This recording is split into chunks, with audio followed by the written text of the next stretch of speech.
तो आप भी समझ गए होंगे, प्रधानमंत्री नरेंद्र मोदी के सामने धर्म संकट है और धर्म संकट बड़ा है, क्योंकि एक तरफ जो बाइडेन है और दूसरी तरफ रूस के राष्ट्रपति व्लादिमीर पुतिन, और दोनों के ही बेहद करीबी प्रधानमंत्री मोदी है। ऐसे में किसी एक को चुनने की स्थिति में अगर भारत आता है तो उसे क्या फायदा और क्या नुकसान हो सकता है, और भारत के लिए ऐसे हालात में रास्ता क्या बचता है, इन सभी सवालों के जवाब हमारी इस रिपोर्ट में है।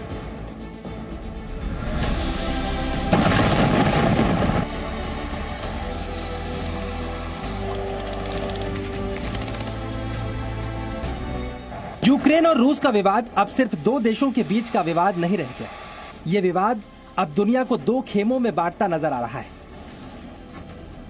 भारत की दोस्ती दोनों खेमों के साथ है, लेकिन किसी एक को चुनना सबसे ज्यादा मुश्किल है। चलिए अब आपको दोनों देशों यानी रूस और अमेरिका से दोस्ती और दुश्मनी में भारत के नफे और नुकसान की जानकारी भी दे देते हैं। रूस भारत का पुराना भरोसेमंद सहयोगी है, जबकि नए दौर में भारत अमेरिका के काफी करीब है। रूस भारत का बड़ा रणनीतिक साझेदार है। वहीं हाल के दिनों में भारत ने अमेरिका से सबसे ज्यादा हथियार खरीदे हैं। रूस ने भारत को हथियारों के साथ साथ तकनीक भी दी है, जबकि अमेरिका से भारत को सिर्फ घातक हथियार मिले हैं। रूस की अर्थव्यवस्था की बात करें तो वहाँ पर चुनौतियां नजर आती हैं, जबकि अमेरिका दुनिया की सबसे बड़ी आर्थिक शक्ति है। लेकिन रूस भारत के साथ साथ भारत के दुश्मन चीन का भी दोस्त है, जबकि अमेरिका और चीन की दुश्मनी जग जाहिर है। ऐसे में भारत अगर रूस के साथ जाता है तो चीन के खिलाफ भारत का साथ देने वाला अमेरिका अपनी नीति बदल सकता है। भारत को आर्थिक प्रतिबंधों का सामना भी करना पड़ सकता है। वहीं अगर भारत खुलकर अमेरिका का समर्थन करता है तो रूस नाराज हो जाएगा और रूस के पाकिस्तान के पाले में जाने का भी खतरा है। अगर हम अमेरिका के साथ जाने के लिए ज्यादा खड़े हुए तो रशिया के साथ जो हमारी मिलिट्री खास करके कोऑपरेशन है, S-400 जैसे आने हैं या जो भी और कहिए, वो खटासे पड़ जाएंगे। अगर हमने रूस को चुना कि हम रूस के पक्ष में खड़े हैं तो फिर तो अमेरिका कहेगा रूस तो मेरा दुश्मन है, भारत तुम मेरे दुश्मन के साथ कैसे जा रहे हो।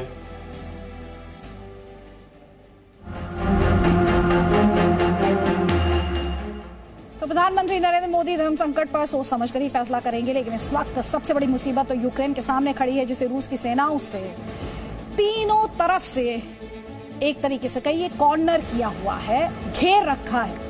सिर्फ एक चिंगारी यूक्रेन को तबाह कर सकती है। रूस की सेना हमले के लिए पूरी तरह से तैयार है, उसे सिर्फ एक तार के बाड़ को पार करना है।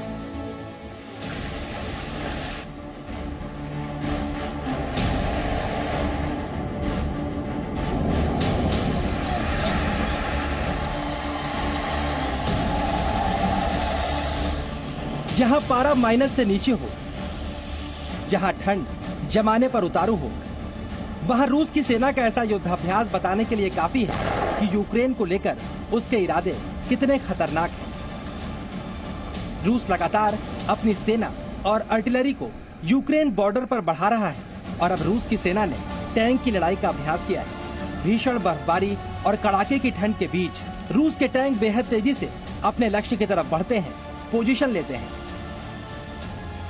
और बेहद ठंड में भी आसानी से काम करने वाले इन घातक टैंकों के सामने अगर दुश्मन होगा तो उसका क्या हाल होगा समझा जा सकता है। लेकिन मामला सिर्फ टैंक तक सीमित नहीं। यूक्रेन रूस के तनाव की वजह से ये पूरा इलाका हथियारों से भर चुका है। रूस और यूक्रेन बॉर्डर के आर पार दोनों देशों की सेनाओं और हथियारों का जमावड़ा है।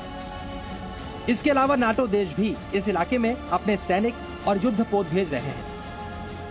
पहले आप समझिए रूस ने किस तरह यूक्रेन को तीन तरफ से घेरा है। ये यूक्रेन का नक्शा है, जिसके एक तरफ काला सागर है, और यहाँ पर रूस की नेवी खतरनाक युद्धपोतों और सबमरीन के साथ युद्धाभ्यास कर रही है। यूक्रेन की सीमा बेलारूस से भी लगती है, जहाँ पर रूस की समर्थित सरकार है, और यहाँ पर रूस अपनी वायुसेना के घातक विमानों को पहुंचा चुका है, जो युद्धाभ्यास में जुटे हैं। और यूक्रेन के रूस से लगते बॉर्डर पर तो साक्षात रूस की सेना भारी